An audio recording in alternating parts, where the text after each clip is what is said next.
ನಮಸ್ಕಾರ. ಇತ್ತೀಚೆಗೆ ವಿಧಾನಸಭೆಯಲ್ಲಿ ಡಿಜೆ ಈ ಶಬ್ದದ ಸಂಬಂಧಪಟ್ಟಾಗೆ ಚರ್ಚೆ ಆಗಿದೆ.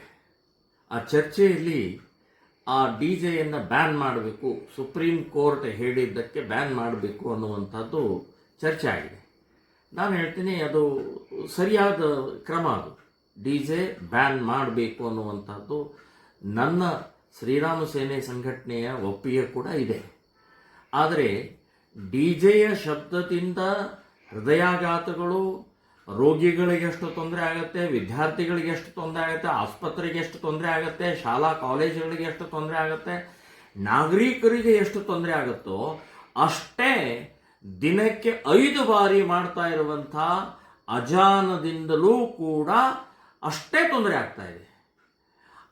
ಆ ಅಜಾನದ ಶಬ್ದದಿಂದ, ಅಜಾನದ ಆ ಒಂದು ದೊಡ್ಡ ಏನೋ ಒಂದು ಸೌಂಡ್ ಇದೆ, ಆ ಸೌಂಡ್ದಿಂದ ರೋಗಿಗಳಿಗೆ, ಹೃದಯಾಘಾತಗಳಿಗೆ, ಮಕ್ಕಳಿಗೆ, ಎಳೆ ಮಕ್ಕಳಿಗೆ, ಕೋರ್ಟಿಗೆ, ಕಚೇರಿಗಳಿಗೆ, ಶಾಲಾ ಕಾಲೇಜುಗಳಿಗೆ, ಹಾಸ್ಪಿಟಲ್ಗಳಿಗೆ ಅಜಾನದಿಂದ ಆ ಶಬ್ದದಿಂದ ತೊಂದರೆ ಆಗ್ತಾ ಇದೆ. ಸೊ ಡಿಜೆ ಬ್ಯಾನ್ ಮಾಡೋದಾದ್ರೆ ಅಜಾನದ ಶಬ್ದವೂ ಕೂಡ ಬ್ಯಾನ್ ಮಾಡಬೇಕು. ಇವತ್ತು ಮೈಕ್ ಅವಶ್ಯಕತೆ ಇಲ್ಲ. ಒಳಗಡೆ ಮಸೀದಿ ಒಳಗಡೆಗೆ ಅವ್ರು ನಮಾಜ್ ಮಾಡಲಿ, ಪ್ರಾರ್ಥನೆ ಮಾಡಲಿ, ಪ್ರಾರ್ಥನೆಗೆ ನಮ್ಮ ಅಬ್ಜೆಕ್ಷನ್ ಇಲ್ಲ. ನೀವು ಬರೇ ಡಿಜೆ ಬಗ್ಗೆ ಮಾತ್ರ ಚರ್ಚೆ ಮಾಡ್ತಾರೆ. ವರ್ಷಕ್ಕೆ 1 ಸಲ ಡಿಜೆ ಹಚ್ಚುತ್ತಾರೆ. ಗಣೇಶೋತ್ಸವಕ್ಕೆ, ಶಿವಾಜಿ ಜಯಂತಿಗೆ, ಇಂಥ ಸಂದರ್ಭದಲ್ಲಿ ಮಾತ್ರ ಡಿಜೆ ಇರುತ್ತೆ. ಆದರೆ ಪ್ರತಿನಿತ್ಯ 5 ಬಾರಿ ನಾವು ಅದನ್ನ ಅನುಭವಿಸ್ತಾ ಇದ್ದೀವಿ. 5 ಬಾರಿ ಪೊಲೀಸ್ ಸ್ಟೇಷನ್, 5 ಬಾರಿ ಕಚೇರಿಗಳಿಗೆ, 5 ಬಾರಿ ಕೋರ್ಟ್ಗಳಿಗೆ, ಶಾಲಾ ಕಾಲೇಜುಗಳಿಗೆ, ಹಾಸ್ಪಿಟಲ್ಗಳಿಗೆ, ಹೃದಯ ರೋಗಿಗಳಿಗೆ ಎಲ್ಲರಿಗೂ ತೊಂದರೆ ಆಗ್ತಾ ಇದೆ. 5 ಬಾರಿ ಪ್ರತಿನಿತ್ಯ. ಅದ್ರ ಬಗ್ಗೆ ಮಾತಾಡೋದಿಲ್ಲ, ಅದ್ರ ಬಗ್ಗೆ ಹೇಳೋದಿಲ್ಲ. ಅದನ್ನು ಬ್ಯಾನ್ ಮಾಡ್ತೀವಿ ಅಂತನ್ನುವಂಥ ಧೈರ್ಯ ಯಾರಿಗೂ ಇಲ್ಲ.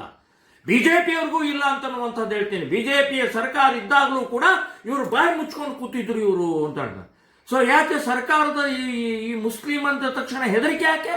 ಬರೀ ಡಿಜೆ ಬಗ್ಗೆ ಮಾತಾಡ್ತಾರೆ. ಹೌದು, ಡಿಜೆ ಬಗ್ಗೆ ನನ್ನ ಅಭಿಪ್ರಾಯನು ಬ್ಯಾನ್ ಮಾಡಬೇಕು ಅಂತ ಅನ್ನೋದಿದೆ. ಇದನ್ನು ಬ್ಯಾನ್ ಮಾಡ್ರಿ, ಈ ಶಬ್ದ ಬ್ಯಾನ್ ಮಾಡಿ. ಇದು ಧೈರ್ಯ ಇದೆ ನಿಮಗೆ? ಧೈರ್ಯ ಇಲ್ಲದಿದ್ರೆ ನಾವು ಹೋರಾಟ ಮಾಡ್ತೀವಿ. ಸುಪ್ರೀಂ ಕೋರ್ಟ್ ಇಬ್ಬರಿಗೂ ಹೇಳಿದೆ, ಶಬ್ದದ ಬಗ್ಗೆ ಇಬ್ಬರಿಗೂ ಹೇಳಿದೆ.